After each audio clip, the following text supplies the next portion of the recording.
اب اسی طرح دوسری بات، ان بچوں کے لیے ناظرے کی اہمیت جن بچوں کو لوگ حفظ کرانا چاہتے ہیں.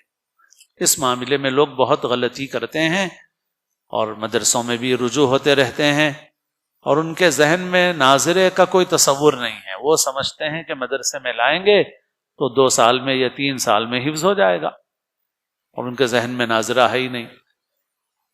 تو جو لوگ اپنے بچوں کو حفظ کرانے کا شوق رکھتے ہوں تو ان کو یہ سمجھ لینا چاہیے کہ پہلا جو اسٹیج ہے، پہلا جو مرحلہ ہے، وہ ہے ناظرہ اچھا کرنے کا. تجوید صحیح ہو، ناظرے میں روانی ہو، اس کے بغیر حفظ نہیں ہوتا. اس کے لیے عام طور پر 1.5 سال کا وقت لگتا ہے، کبھی کچھ زیادہ بھی لگتا ہے وقت. 1.5 سال لگتے ہیں، 2 سال لگتے ہیں. وہ ناظرہ اس معیار کا ہو تب بچے حفظ کر پاتے ہیں. ناندیڑ میں ایک عالم ہیں، موجود ہیں ماشاءاللہ، ہم سے عمر میں قریب ہیں، کچھ کمی ہوں گے یا آس پاس ہماری عمر کے. تو انہوں نے 6 مہینے میں حفظ کیا.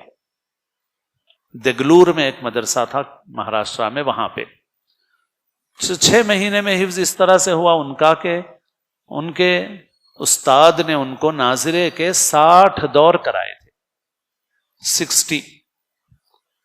50 کے بعد والا 60 دور ناظرے کے بہت اچھی طریقے سے کرائے تھے ان کو.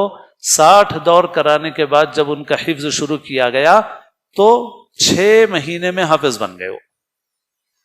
اور ابھی 2 سال پہلے بانسواڑہ کا ایک مدرسہ ہے جس کا ہم لوگوں سے تعلیمی اعتبار سے تعلق ہے، تو اس مدرسے میں 5 بچیوں نے حفظ کیا، اور ان 5 بچیوں نے 5 مہینے میں حفظ کیا. اور جلسے میں شریک ہوا تھا میں بھی. تو اتنی جلدی کیسے حفظ کیا ان بچیوں نے؟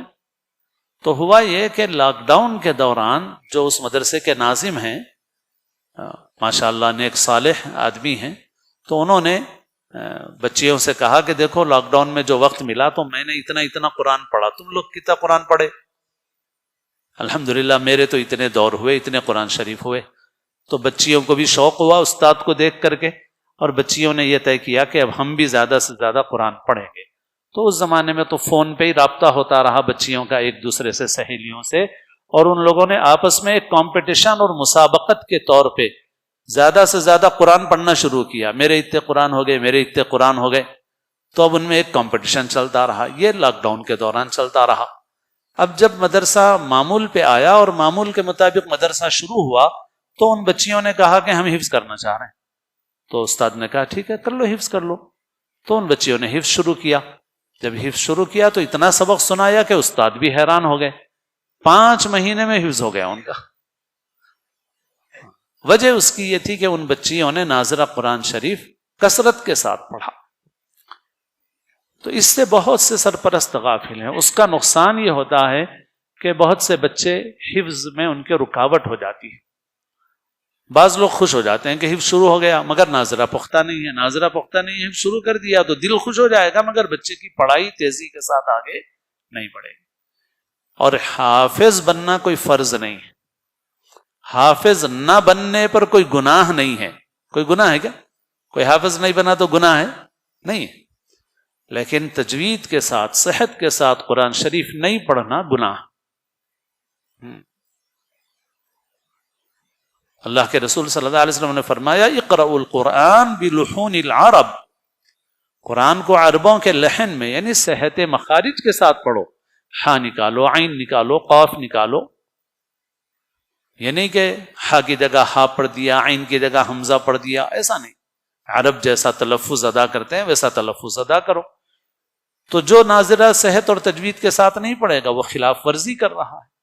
تو حافظ بننا تو فرض نہیں ہے مگر صحیح طریقے سے قرآن مجید پڑھنا یہ ہر مسلمان کے لیے ضروری ہے. اور اتنی تجوید ضروری ہے کہ جس سے کم حروف صحیح ادا ہو جائے.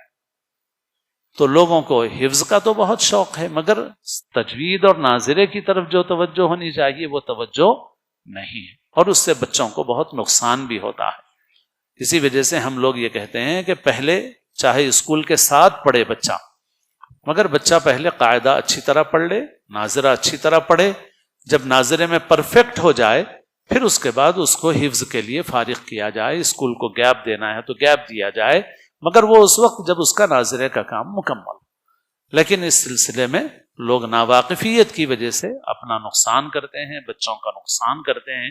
بہرحال یہ ایک بات جو بچوں کے متعلق بھی تھی وہ عرض کر دی، اور اصل مقصود تو وہ بات ہے جو میں نے پہلے عرض کی ہے کہ ہر مسلمان کو اپنا قرآن مجید سے تعلق بڑھانا چاہیے، اور بڑی عمر کے لوگ بھی کسی کے پاس جا کر سیکھ سکتے ہیں تو ان کو سیکھنا چاہیے، اپنی تجوید اچھی بنانا چاہیے، ناظرہ اچھا بنانا چاہیے، تاکہ تیزی کے ساتھ قرآن پڑھنا آئے، اور قرآن مجید کی تلاوت کا کثرت سے اہتمام کرنا چاہیے، اور اپنے تمام بچوں کو، چاہے وہ اسکول کی لائن میں ہو، کسی لائن میں ہو، ان تمام بچوں کو اس اعتبار سے پختہ بنا دینا چاہیے۔ انشاءاللہ اگر ان کو قرآن اچھا پڑھنا آئے گا، قرآن کی تلاوت کا ذوق رہے گا، قرآن کی تلاوت کے عادی رہیں گے، تو انشاءاللہ یہ تلاوت ان کے ایمان کے لیے محافظ ثابت ہوگی انشاءاللہ، اور وہ ہر قسم کے فتنوں سے، گمراہیوں سے انشاءاللہ محفوظ رہیں گے۔